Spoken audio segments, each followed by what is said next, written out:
नमस्कार दोस्तों, मैं हूं विनोद और आप देख रहे हैं मेरा यूट्यूब चैनल पोल्ट्री जोन। दोस्तों, आज हमारे फार्म में बेच का 10वां दिन है और 10 दिन हो चुके हैं। अभी तक जो है मैंने फार्म के अंदर किसी भी प्रकार से वेंटिलेशन का कोई साधन नहीं चलाया है, मतलब वेंटिलेशन फैन वगैरह मैंने नहीं चलाया है। दोस्तों, मेरा जो है ये सब चीज़ें वीडियो बना के वो बताने का एक उद्देश्य ये है कि जो पोल्ट्री फार्मर भाई इसी फार्मिंग को बहुत बड़ा कॉन्सेप्ट समझते हैं या बहुत बड़ी चीज़ समझते हैं, मैं उनको ये दिखाना चाह रहा हूँ कि इसी फार्मिंग कोई बहुत बड़ा कॉन्सेप्ट या बहुत बड़ी बात नहीं है। हमारे दिमाग से हमें सिर्फ एक बात ध्यान रखना है कि मुर्गियों में के लिए हम कितना अच्छा माहौल बना सकते हैं कम खर्चे में। अब हमने क्या किया है, यहाँ पे अब जो यहाँ से जो हवा आ रही है फार्म के अंदर आ रही है और जो बाहर की जो गैस जो है जो बन रही है वो बाहर जा रही है। तो यह इसके लिए हमने अब देखिए हमने सीधा पर्दा जो है कर्टन ऊपर कर दिया। अब इसके लिए हमें अलग से कोई खर्चा करने की आवश्यकता थोड़ी है। तो दोस्तों, यही होता है कि आप इसी फार्मिंग किस प्रकार से करते हैं। दोस्तों, मैं जो है 15 दिन तक जब तक पूरे फार्म में चिक्स नहीं होते एक तरफ का कर्टन तो मैं ऊपर कर देता हूँ, मुझे उससे कोई समस्या नहीं होती। एक आसानी से ऊपर कर दो और जब फार्म के अंदर धीरे धीरे ऐसा लगने लग जाता है कि टेम्परेचर, तो अब हमारे जो फ़ैन है वो ऑटोमेटिक टेम्परेचर के ऊपर है, तो अगर वो चलने अगर लग गए, अगर हमने मान लीजिए 26-27 डिग्री सेट कर रखा है और इससे अगर वो कंटिन्यू अगर पंखे 1 या 2 दिन अगर अपने आप चलने लगे, तो फिर हम वहाँ से जो है कर्टन गिरा के और उसको जो है पूरा पैक कर देते हैं। किंतु 15 दिन तक जो है हम कम से कम भी जो है ओपन फार्मिंग के जैसा ही हम काम करते हैं। पूरे फार्म में बच्चे जब तक नहीं हो जाते, तो उसमें जो हमें सबसे बड़ा फ़ायदा ये मिलता है। मेरा कहने का तात्पर्य ये नहीं कि आप भी ऐसा ही करें।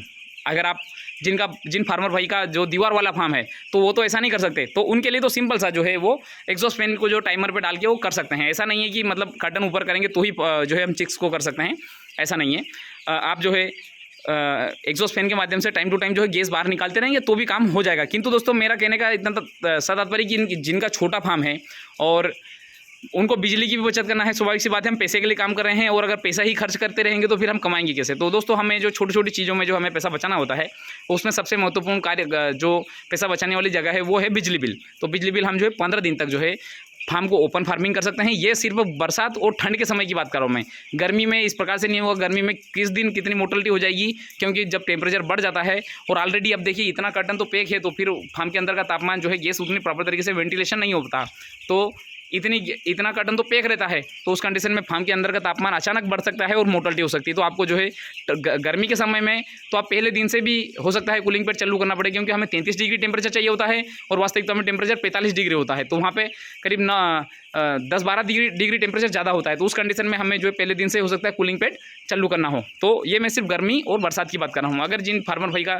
छोटा फार्म है और उनका पैक फार्म नहीं है कि मतलब कर्टन वाला फार्म है, तो इस प्रकार से वो कर सकते हैं। उसके बाद में कर्टन को व्यवस्थित तरीके से पैक कर ले और उसके बाद में जो है कूलिंग पैड चालू कर दें, तो उनका फार्म जो फिर सेम टू सेम एक इसी फार्म के जैसा काम करने लगेगा। अभी हमने हमारे फार्म को मान लीजिए हमने एक ओपन फार्म बना रखा है। अभी हमारा मुख्य उद्देश्य ये है कि फार्म के अंदर जो है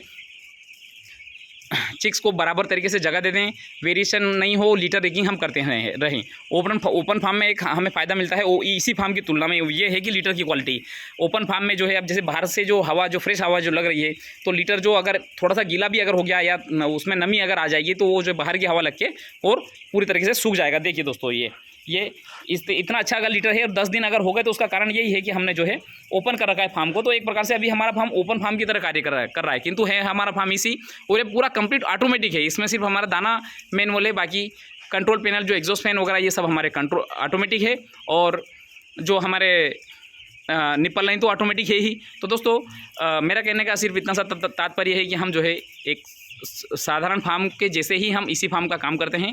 बस हमें थोड़ा थोड़ा समय पे जो है ध्यान रखना होता है कि हम कहाँ से बचत कर सकते हैं और किस प्रकार से मुर्गियों के लिए आरामदायक माहौल हम बना कर दे सकते हैं। तो दोस्तों, इसी के साथ मैं वीडियो समाप्त करना चाहूँगा। धन्यवाद।